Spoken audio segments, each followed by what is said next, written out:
Bago pa po magsimula yung 1 week, nakaipon na po ako, pero medyo may kulang pa po. Bago mag-1 week bound for the Lord, meron na akong naipon. Kaso, kulang siya eh, wala pa sa kalahati.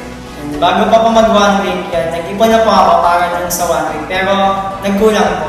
Siyempre, una, yung sa amin ako kumakain ng lunch bago ako pumasok.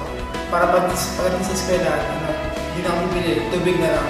Para mas muna yung tipid ko. Yung naipon ko po, binigay ko lang din. Para yung 1 week baon ko po, may bigay ko po. And so, nag-ano po ako, yung baon ko po, minsan hindi ako kumakain. So, nag-aalinlangan ako kung ano ba, makapagbigay ba ako or hindi. Pero nag-pray ako sa Lord na. O kaya nung sa school po, nag-iipon ako. Tapos yung sa scholarship, ayun, imbis na pansarili, medyo nakaluwag naman. Binigay ko na rin yung sa 1 week income. Hindi po ako makain ng lunch sa school. Na sabi ko, Panginoon, ano man ang nangyari, na makapagbigay ako sa'yo. Tapos, dumating yung Sabado, hanggang wala pa rin. Minsan, nagdadala ko ng pagkain para lang mabigay ko yung 1 week ko kay Lord lang.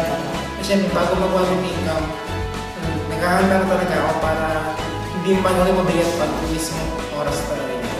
Nanghihingi po ako ng mga baon sa mga klase ko na para lang makaipon yun. Pero nung Sabado rin na yun, talagang gumawa ang Lord sa buhay ko. Yun, may ginamit siyang tao.